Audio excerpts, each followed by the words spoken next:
Success academy 12th students online lecture.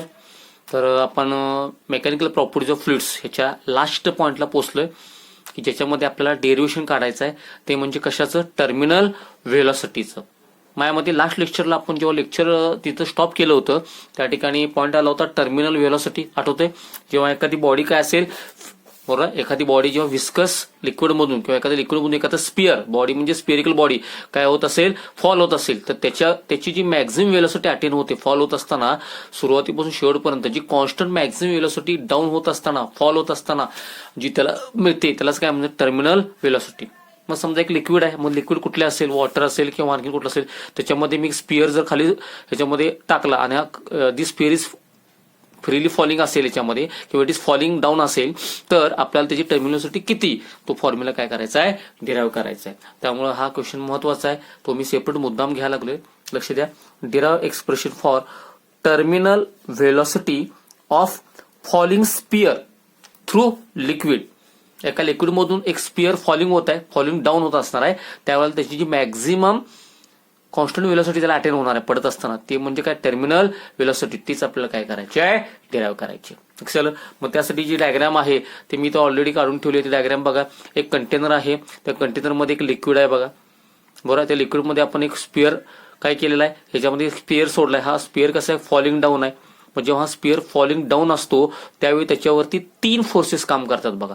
एक म्हणजे आता स्पिअरचं वेट असणार आहे, मग थोडक्यात ऍक्सल आपल्या ग्रॅव्हिटीमुळे तो खाली खेचला जाणार आहे, that is called downward force, बरोबर. आणि डाऊनवर्ड फोर्स म्हणजे त्याचं काय असणार आहे, वेट असणार आहे, हे आपल्याला सगळ्यांना माहिती आहे. त्यानंतर हा लिक्विडमधनं यायला लागलाय, त्यामुळे लिक्विडचा लेअर जो आहे, फ्लुइडचा लेअर, त्याच्यावर त्याचं काय होणार आहे, घर्षण, फ्रिक्शन, म्हणजेच तो फोर्स याच्यावरती विस्कस फोर्स अप्लाय करणार आहे. कुठला फोर्स अप्लाय करणार आहे, opposing force, that is called as viscous force. आणि ते करत असतानाच ह्याचा जो लेअर आहे हा त्याला वर ठेवायचा, वर सरकवायचा प्रयत्न करत असतो. तो जो फोर्स आहे त्याला म्हणायचं upward thrust, it is called thrust. लक्षात घ्या, तो वरच्या दिशेमध्ये.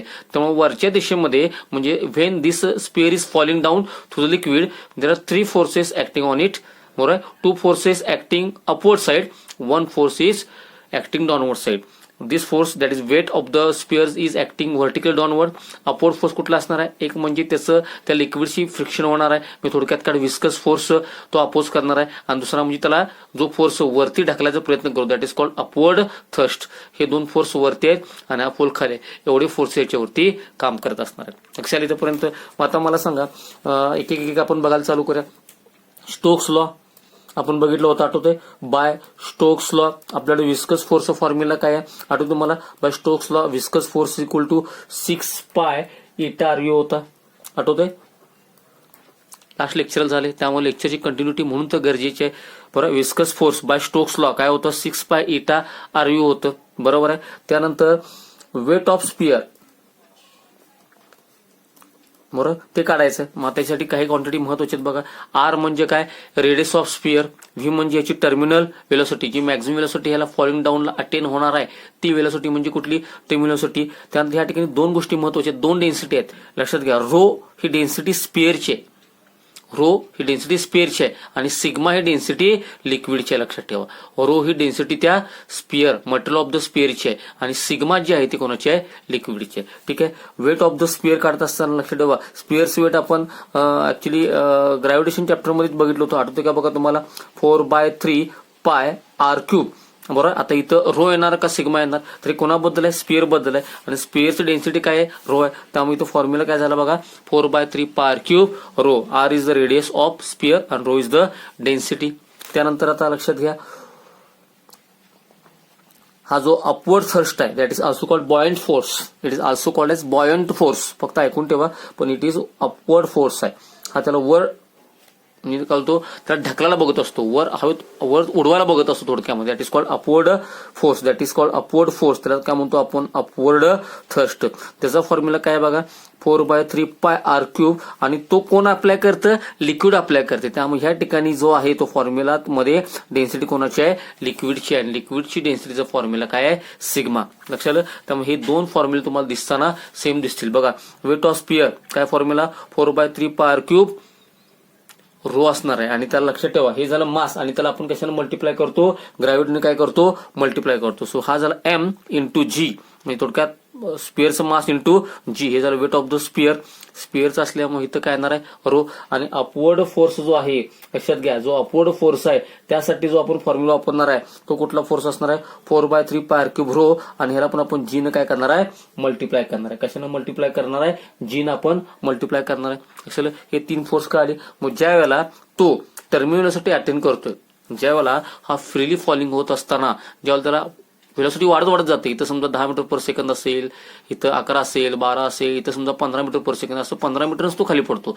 म्हणजे ज्या वेळेला त्याला कुठली व्हेलॉसिटी अटेन होते टर्मिनल व्हेलॉसिटी अटेन होते त्यावेळेला मात्र डेफिनेटली काय असणार आहे total upward force is equal to total downward force असणार आहे. लक्षात आलं. मग आता इथं मी आता मॅथमॅटिकल इक्वेशन करतो. व्हेन द स्पिअर, जेव्हा स्पिअरला मॅक्झिमम व्हेलॉसिटी मिळते, when the sphere attains terminal velocity, that maximum velocity is called as terminal velocity, त्यावेळेला काय होत असतं total upward force is equal to total downward force असतो. म्हणून मी लिहितो बघा इथं total downward force is equal to काय असणार आहे टोटल अपवर्ड फोर्स. आणि हे कधी होतं जेव्हा तर टर्मिनल व्हेलॉसिटी मिळते त्यावेळेला. म्हणून आपण या ठिकाणी महत्वाचं वाक्य केलेलं आहे when the sphere attains terminal velocity then total downward force is equal to total upward force. लक्षात आलं बरोबर आहे. मग आता मला सांगा टोटल डाऊनवर्ड फोर्स कोण कोण आहे त्याच्यामध्ये. आता डाऊनवर्ड फोर्स कोण असणार आहे वेट ऑफ बॉडी असणार आहे. डाऊनवर्ड फोर्स एकच आहे बघा, सगळ्यांना लक्षात येते डाऊनवर्ड फोर्स एकच आहे, ते म्हणजे कोण असणार weight of the body. Upward force मात्र कोण आहेत दोन आहेत, एक विस्कस फोर्स आणि अपवर्ड थ्रस्ट असणार आहे. त्यामुळे इथे मी लिहू शकतो एक म्हणजे विस्कस फोर्स आहे प्लस कुठला असणार आहे upward thrust, that is buoyant force असं पण त्याला म्हणू शकतो आपण. असेल अपवर्ड थ्रस्ट की जो त्याला वर उडवायला बघत असतो, वर त्याला सरकवायला बघत असतो, that is called upward thrust. हा फ्रिक्शनचा फ्लुइडचा विस्कस फोर्स. ठीक आहे. मग आपल्याकडे तिघांची पण फॉर्म्युले आहेत बघा. वेट ऑफ द बॉडीचा फॉर्म्युला काय बघा 4/3 πr³.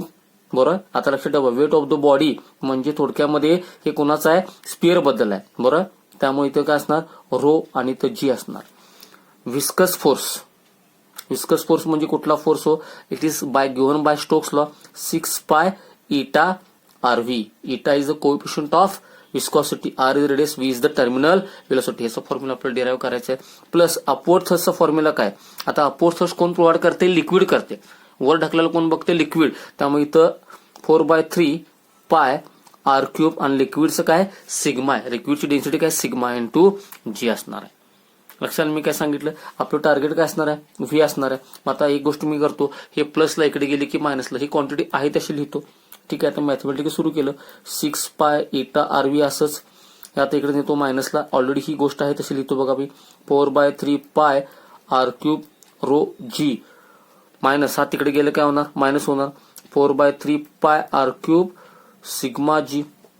मग आता इथं बघा 6π η/RV LHS is equal to ह्यातनं कॉमन काय काय निघते बघा 4/3 πr³ जी कॉमन निघते बघा. बघा दोन्ही मधनं काय कॉमन निघते 4/3 πr³ जी कॉमन निघते. आतमध्ये काय असणार रो मायनस सिग्मा असणार आहे.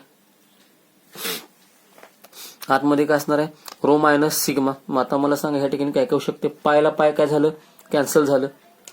बरं. त्यानंतर आणखीन काय करू शकतो मला सांगा.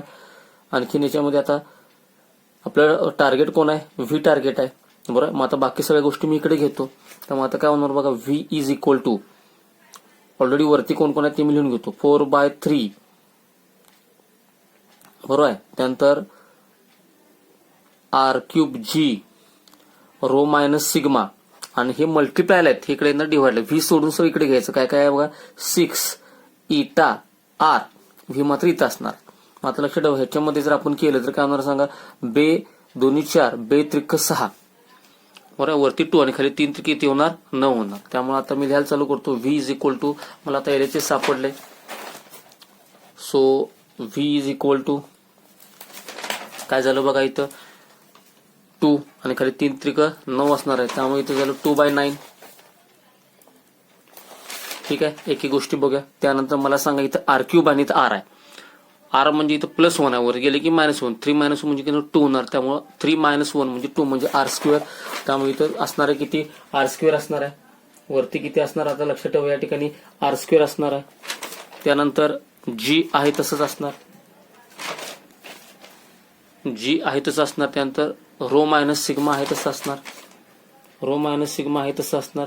आणि खाली डिवाइडला काय आहे बघा. आता इथं मला सांगा, या डिवाइडला याच्यामध्ये हे 3 ला 3 गेलं, बरोबर आहे. त्यानंतर इथं काय असणार आहे, आर गेला. फक्त इथं आता काय शिल्लक राहिला, इथं शिल्लक काय राहिला सांगा मला. इथं शिल्लक फक्त राहिलं सिग्मा, इटा शिल्लक राहिला. काय शिल्लक राहिला, इटा शिल्लक राहिला. तो इकडे असणार आहे, इथं याच्या डिवाइडला याच्यामध्ये. So it is the formula. म्हणजे जर मी व्यवस्थित लिहिलं तर मला सांगा हा फॉर्म्युला काय होणार आहे, 2/9 r²g 2/9 कोएफिशिएंट ऑफ विस्कोसिटी डिवाइडला गेला. त्यामुळे मी आता फॉर्म्युला लिहितो बघा, 2/9 r²g rho minus sigma upon eta. It is formula for V. आणि व्ही म्हणजेच काय, टर्मिनल व्हेलॉसिटी म्हणून लिहू शकतो. दिस इज एक्सप्रेशन फॉर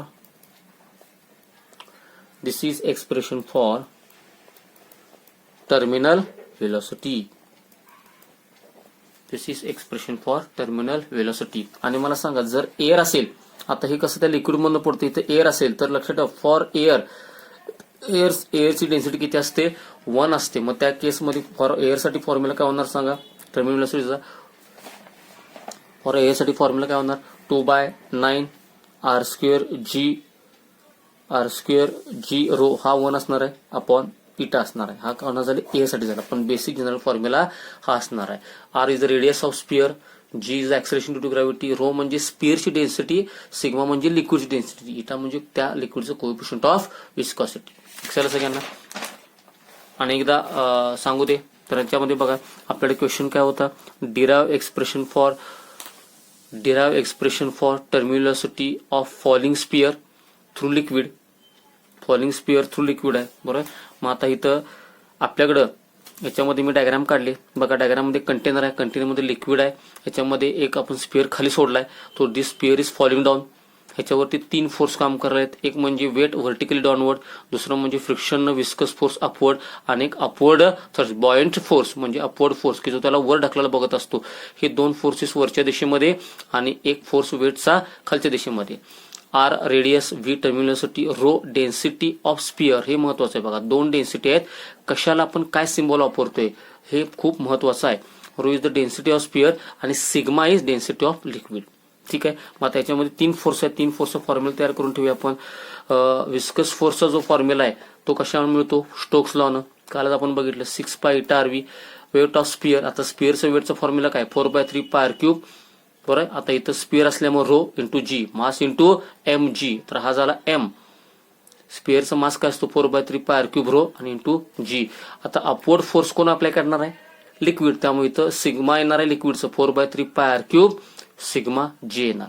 आता ज्या वेळेला तो खाली पडत असतोय आणि पडताना जी वेळ वाढत जाते आणि जेव्हा ती मॅक्झिमम अटेन होते त्यावेळेला त्याचा total downward force equal to total upward force असते. म्हणून इथं वाक्य काय लिहिले बघा, सेंटेन्स हे महत्वाचं आहे.